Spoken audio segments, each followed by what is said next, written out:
Hello, my loves, and welcome back to BehatiLife YouTube channel. If you're meeting for the first time, welcome. And for those of you that are old friends and family, welcome back.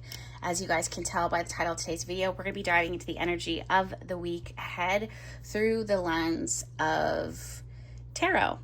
However, there are a few transits that I really want you to be aware of, and that is the fact that on the 7th, Mercury is moving direct. That's today. And on the 12th, we have the full moon in the sign of Libra. And the same day, Venus, the sign that rules Libra, moves direct in the sign of Pisces. I did have a little miscommunication earlier today on Instagram. I've been super mom brain lately and said that it was a new moon. It's not. It's a full moon. Okay, on there. So just FYI, no one's corrected me yet. I'm correcting myself. But let's go ahead and dive right in. You'll notice that I already have the cards panned out, and I needed to take some extra time with these energies, to be honest with you, because they're a little conflicting. We're going to be talking about the energy in our intimate lives, but also globally. I'm going to start with the global predictions and what it is that we could see on the news first and foremost. So first things first, we have the Nine of Swords reverse. And this is very interesting because clarifying the Nine of Swords, which talks about anxiety, anxiousness, staying up at night, like restlessness, I actually heard the word break, and then clarifying the Nine of Swords reversed, we have the Queen of Pentacles and the Five of Pentacles reversed. So break is interesting because sometimes we think of the word break, clap, like something snapping, and we think of it in a negative way. In this case, how Spirit was speaking the word break to me is that something snaps, like a mindset snaps from thinking one way to snapping and pivoting and thinking about something in a total different direction.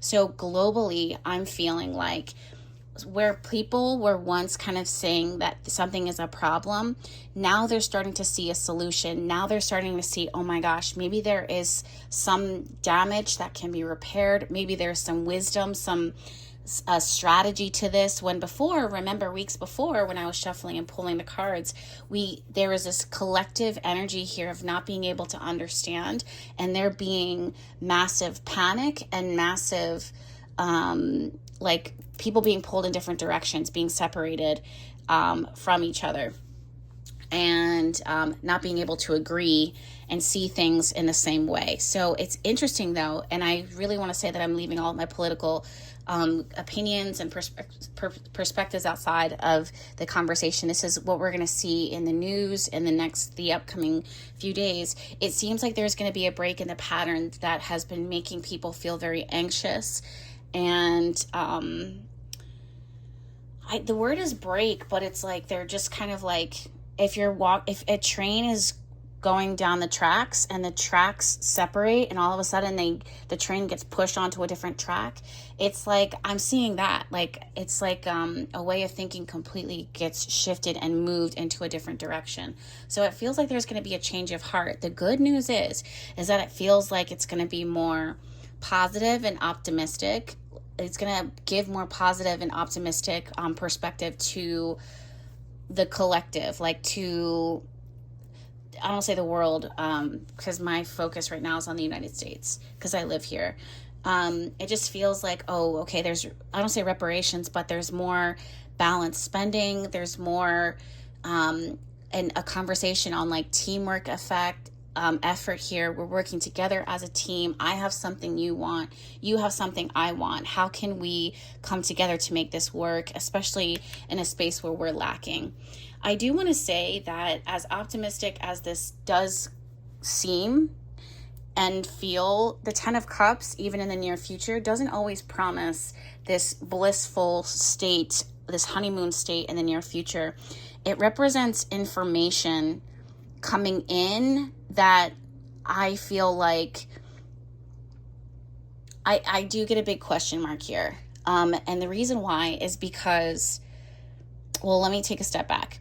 With the Strength card and the King of Swords, there was a leader here that actually has some strategy when before it didn't come across that way. It felt very impulsive.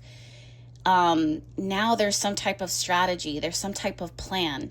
And I don't know if this is counsel. I don't know if this is someone finally considering the wisdom and the opinions and the advice of counselors around them that are helping to steer their choices. Something here seems like it's going to step forward and provide, it's going to look like it's providing a solution, especially when it comes to money and spending, and equal give and take when it comes to spending, right? And loss, like profit and loss. That's something too that you see a lot with the Six of Pentacles. These are big, big, big decisions. And I think for the first time in a long time, you're going to see, if I don't know, I'm kind of cautious to use the word respect, but there's going to be an awareness of maybe there is a plan here set into motion in order to fill up a cup that was once empty. And it's interesting because I don't want to pretend like I don't know what's happening right now in the news. I do want to say that right now, with the tariffs and the global conversations with China and everywhere, all these tariffs, how they've been set into motion, the plan is said to be to get back what was taken from the United States and to balance, kind of like a tax, that the Six of Pentacles and the Three of Pentacles is working together in order to tax fairly, in order to get what is owed to you, what is due to you, what you feel like you are due. And Five of Pentacles means that there is an empty space. Hey, there's, when I look at my records, I see that you are owed this, or I'm owed this from you. Queen of Pentacles, I'm ready to receive my funds, cut that check, whatever. The issue is I feel like in the near future, and I'm going to shuffle on this a little further, with the Ten of Cups and the Knight of Swords upright, Four of Wands reversed. The Ten of Cups is the card of the honeymoon and the happiness and the joy and the optimism and the positivity, the happily ever after, but it's not necessarily coming through as that. Definitely not with the Four of Wands reversed. It's to me, it's showing like separation. The word that's coming through is dissonance. I haven't heard that word in a really, really long time, but that's the word that's coming through, dissonance. Clarify it seems like there's going to be someone is going to be on the defense, or you may be, it's almost giving something really close to Five of Swords, where you get what it is that you ask for, or you're taking steps to get what it is that you want, but there's something here that doesn't really feel fulfilling, even though you have the Ten of Cups here. And the reason, to me, I'm seeing that countries, it feels like outside, it feels like there's no budging. Like the Ten of Cups to me represents there's no budging this person. There's no budging this conversation any further, and for that reason we have to separate. The Ten of Cups, yes, is the card of marriage, right? Let's bring it into our personal lives. The Ten of Cups is the card of marriage, but when you break it down, and I teach this in Sacred Circle, that every card in the tarot, it goes deeper than these superficial explanations and meanings that get reiterated and spit every single time in tarot books, like tarot beginner books. You have to go deeper. Ten of Cups truly represents that something has completed, and in that completion something has begun, and it has a emotional imprint that is tattooed on the reading, that is stuck on the reading. That doesn't promise happiness. It doesn't promise sadness. It promises some type of awareness of feeling to the full capacity that you can in the moment, and then from that something breaks open or breaks free and something starts new. And I can see how the emotion that we feel could feel uplifting, that can feel supercharged, that can feel very happy, but it also can feel bittersweet. It can feel confusing. It can feel emotional. And I'm really getting a strong sense that there's a complex feeling, and for some, a heaviness in the near future when it comes to information, and how I think countries in the near future they'll feel defensive. Seven of Wands. They're not going to feel we're on the same team. there's a need, there's an awareness, there's a perspective of like, hey, this is what's fair, this is what's this is what's due, but this what's really happening, and I'm not agreeing or disagreeing, I'm just saying this is what the cards are saying is what we can expect, is it's making something, someone somewhere or a country feeling defensive, on edge, on guard, and for that reason there seems to be a separation, a splitation, like a split. So anything else that I just feel like that's going to be the conversation for this week, what we can see in the planets in the news. Let's go ahead and look at the more personal messages. For those of you guys that don't like the global conversations, I totally get it. I really feel called. I really feel called to talk about them. I try to honor everybody on my YouTube channel, and there's times where I can't necessarily fill the expectations of every single person, and I understand that there's a lot of information, but I really feel called to provide guidance on this. So I'm going to listen to my intuition and how I feel led and guided at this time, even if it makes people a little upset. So, or if you're tired of hearing about it, I understand. I am too. But that being said, let's go ahead and look into our intimate lives.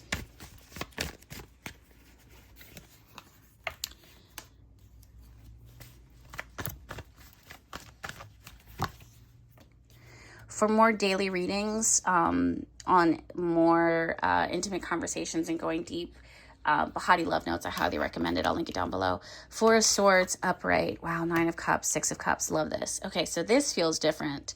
In your intimate lives, I'm actually hearing, for someone here, actually, the vibe that it is that I'm getting, and hold on a second because my baby is starting to stir. Good morning. Oh, honey, I'm right here. It's okay. It's okay, Pumpkin. Good morning. Yes, he's so sweet. For someone here with the Four of Swords, the Nine of Cups, and the Six of Cups, I actually feel, and it's interesting too, when I put the deck down, I looked over and I saw Five of Cups. To me, let me take a moment to think about this and how I want to say it. You know when you have to express a boundary with someone that you love, someone that you care about, someone that you just want them to be better. You want them in your life. Or sometimes it's not a person. Sometimes it's something. You want it to be good. You want it to be solid. You want it to be healthy.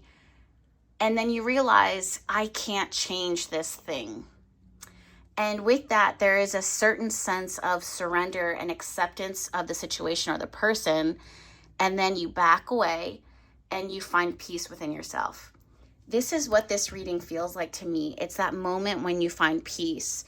It's not necessarily that everything is perfect and everything fell into place and that you could see the bigger picture or the light at the end of the tunnel.